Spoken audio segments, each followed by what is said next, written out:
Ngikubingelele mlalelo omuhle lapha ekhaya. Lo okhulumayo njengamanje uSibusiso Usabelo wakwaMabanga. Namhlanje uSibusiso wakwaMabanga obuye abize ngomjozana uzothinta indaba ebaluleke kakhulu, indaba esihloko sithi khumbula amaphepha. Isikhathi esiningi-ke singabantu abansundu ikakhulukazi amaphepha sinokungawanaki ukuthi ey'mpilweni zethu ayisisekelo, futhi amaphepha ey'mpilweni zethu akukho esingakwenza engekho. Ingabe usakhumbula yini ukuthi iziqu zakho noma ngabe ngezani wazibekaphi? Ngoba namhlanje mhlawumbe uyasebenza kodwa usakhumbula iziqu zakho ukuthi wagcina uyishwathike kuphi? Mhlawumbe sezadliwa amafundwane nje lapha ekhona. Ingabe usakhumbula mhla yothatha i-driver's license yakho ukuthi wayibeka kuphi? Kubalulekile ukuthi mangabe umuntu nanoma ngayiliphi iphepha elikhona olitholayo la olithola khona, ingaba isesikolweni, ingaba iseklinikhi, emtholampilo, ingaba nanoma ngayikuphi la uhamba khona uthole iphepha, kubalulekile ukuthi uligcine. Leyo driver's license yakho oyiphethe, ingaba amaphepha ayo asekhona na? Leyo moto oyidravayo, ingaba amaphepha akhona asekhona na? Leso certificate sakho sika-matriculation, ngabe amaphepha akhona okuyi-statement of result ngolimi lwesilungu lisekhona na? Lelo pasi oliphathayo, ingabe usakhumbula nokuthi wagcina ulibekephi?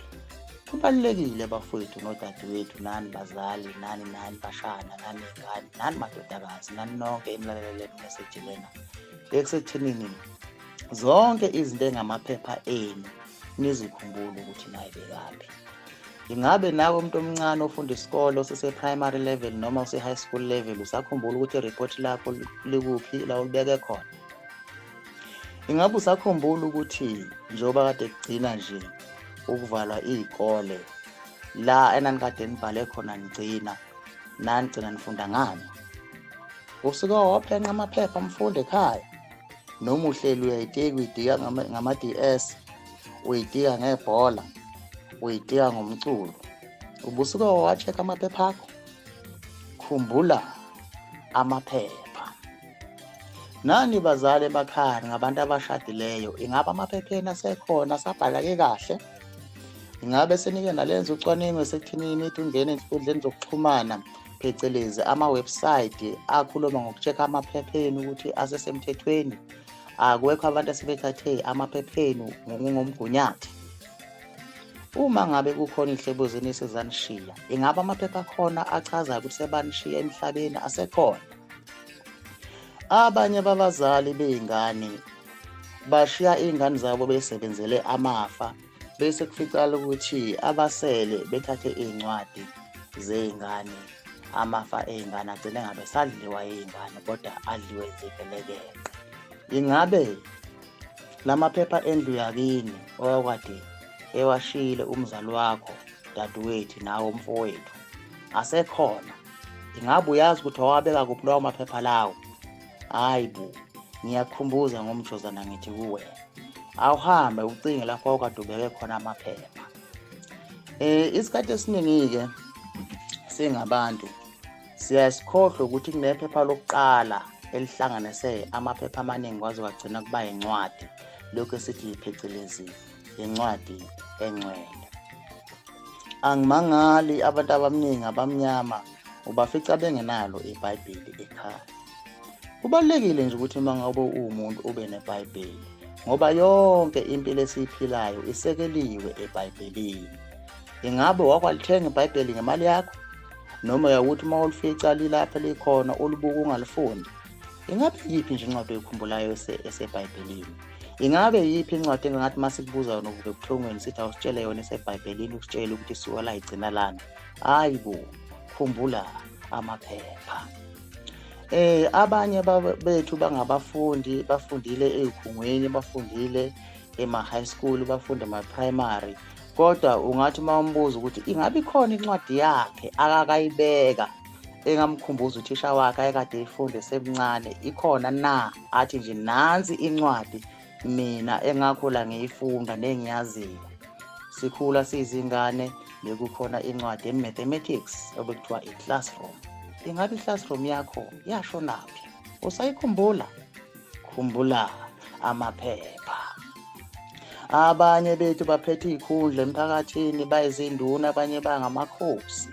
Kodwa uficakala ukuthi umthethosisekelo kudala bagcina ukuwufunda. Sekuphele iminyaka engama-40 noma iminyaka engama-50 bengasayifundi imithethosisekelo, kepha besadla ngoludala. Hayi bo, njengoba sangena sangena kwintando yeningi, kufuneka ukuthi siyibhekeni imithethosisekelo esisebenza njengamanje ukuthi ingabe isahamba ngakhoni, kungabe ukuthi usasebenzisa umthetho wakudala. Yebo, iBhayibheli umthetho wakhona awushintshi, kodwa phela umthethosisekelo uyashintsha. Abanye bethu baqeda iy'kole ngalezakhathi beyabantu ababekade besimart esikolweni. Abanye bethu babekade bengama-solbhadi besebancane, kodwa manje sebaba ngama-stressed adult. Ingabe ngoba ukade uyisolbhadi uhlakaniphile waziyo ukuthi ukuphi i-answer uma ngabe sebehluleke bonke ukwenza i-answer, ingabe kusengenzeka kuwe lokho na? Hayi bo, khumbula amaphepha akho. Ingabe lapho ukhona uya-aplaya yini ukuthi uthole izinto ezokwenza umsebenzi wakho ukuthi ukhuphukele phezulu, noma ulitshelwa ukudla utshwala, ulitshelwa amantombazane, ulitshelwa abantu besilisa? Ingabe uyakukhumbulani ubuqhawe bakho bekubeka amaphepha akho? Abanye bethu baney'tifiketi zey'khungo zemfundo ephezulu esibala kuzo ama-diploma nama-degree. Awungitshele we mama nawe baba, iphi idiploma yakho? Yashonaphi idiploma yakho? Awungitshele nawe dadewethu, nawe sisi, yashonaphi i-degree yakho? Wagcina nini ukuyibuka, ukuyithatha uyibube i-degree yakho? Khumbula amaphepha. Abanye bethu bathi uma behamba endleleni bezenza amabhoza beshaya abantu, bekhohlwe ukuthi hayi bo, bakhona njalo abakwaZilolo, bayabhalana emaphepheni. Uyakuthi ngelinye ilanga usiyofuna umsebenzi, uficala ukuthi kufunakala into okuthiwa i-police clearance. Ingabe uyakhumbula na ukuthi ngoba ushaya abantu wena, ngoba u-rape, ngoba wenza ukuqhekeza, ngoba uyisigebengu, kodwa lokho kuyashicilelwa emaphepheni? Ingabe uyakhumbula lokho na? Abanye bethu bayafisa ukuthi becebekele nemali, kodwa abanayo i-bank statement. Ingabe i-bank statement ebhenki olibhenkayo obhenka kulo wagcina uyibekephi? Ingabe aka-expire na? Ingabe u-3 months lo usuphelile aka-expire i-bank statement yakho? Hayi bo, ngiyakhumbuza ngomjozana ngithi kuwe, khumbula amaphepha. Siyazi sonke bafowethu ukuthi ngey'khathi zakudala bekade kungamaphepha asetshenziswayo, kwaze kuhamba kwenziwa iy'gqibhuzana. Kwezinye zey'ndawo sekuze kube amakhadi.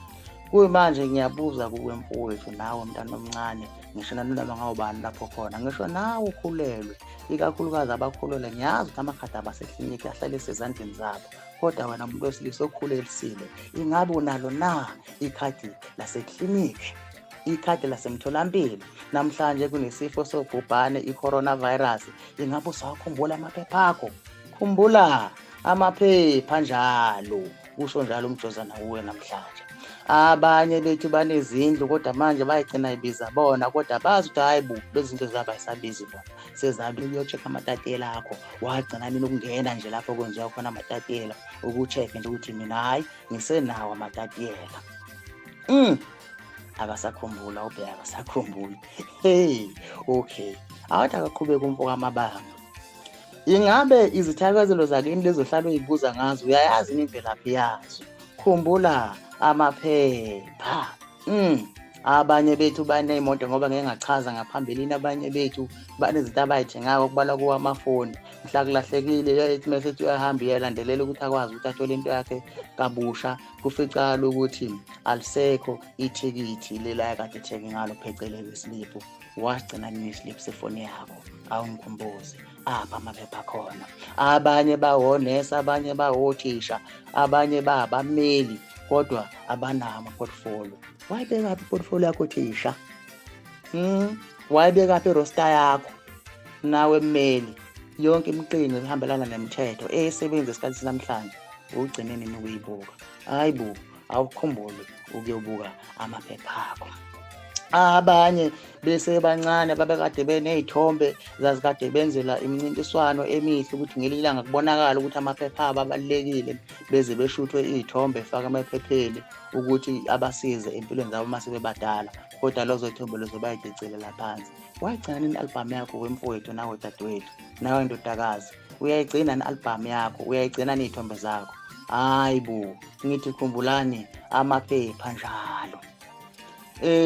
Uma ngabe ufunda eBhayibhelini uyawuthola ukuthi eBhayibhelini yonke lento lena esiyifundayo into ekade ibhalwa. Lento ekade ibhalwa-ke yayingabhalwa umoyeni. Ngiyacabanga ukuthi yayibhalwa kuphi? Emaphepheni. Namanje siyakwazi ukuthola izinto ezayibhalwa woMose abantu bakudala ngalezi zikhathi, sithola izinto ezayibhalwa woMateyu abantu bakudala ngalezi zikhathi lezana bekade besebenzisa wona amaphepha. So wena njengamanje ingabe uyahlonipha yini iphepha, noma yakuthi uma ubona iphepha nje wena ubone into yokuthi uyilahle, ubone into yokuthi uyishise, ubone into yokuthi kumele ukuthi uyimoshe? Uyawakhumbula namaphepha khona uma ungena esitolo uyalibuka iphepha ukuthi limalini? Wagcina nini ukuthenga ilanga? Wakwalithenga khona ukulithenga uthi ufuna umsebenzi kodwa awuyibheki amathuba omsebenzi. Uzowuthola kanjani umsebenzi ungasertify? Uzowuthola kanjani umsebenzi ungafuni ukubheka amaphepha akho? Uzowuthola kanjani isikhala sokufunda ungafuni ukuvuka uthintithe ubheke ukuthi awukade ugcinephi ngey'ncwadi zakho? Hayi bunjalo, ngiyakubuza ngingumjozana ngithi kuwe, khumbula amaphepha. Uthi bewazi ukuthi kunezinto kufuze ukuthi uhlezi unazo uma ngabe uwumuntu uphila? Ngibala lokhu, iBhayibheli uma ngabe uphila kumele ube nalo, incwadi noma ngabe incwadana ozoyifunda njalo ngosuku kumele ube nayo, umthethosisekelo kumele ube nawo, amabronshi. Uma ngikhuluma ngamabronshi ngikhuluma ngezinto ezichazelayo ukuthi uma ufuna uqhubeka nempilo yakho noma nekusasa lakho ukwazi ukuthi uqhubekele phambili. Ubuwazi ukuthi kumele ukuthi ngaso sonke isikhathi uhlale unayo i-bank statement? Ubuwazi ukuthi ngaso sonke isikhathi lokhu khadi lelo lisebenzisayo ukuthi akuselona lokudlala kodwa lokugcina imikhiqizo yakho kanye nayo yonke into oyenzayo? Lokho kumele ukuthi uhlale unakho. Uthi ubewazi ukuthi ikhadi laseklinikhi futhi ukuthi uhlezi unalo ngaso sonke isikhathi ngoba uma ulimali kuyosebenzisa ikhadi lakho laseklinikhi? Uthi ubewazi ukuthi lapha emzini wakho mama nawe noma nawe baba lapho noma nawe malume osele nalelo khaya lelo kuyabaluleka ukuthi kube nencwadi yedibhe ekhaya, noma uma ngabe ngasekho incwadi yedibhe kube namatayitela endlu yale ndlu enihlala kuyo, niyi-check ukuthi ibiza nina na?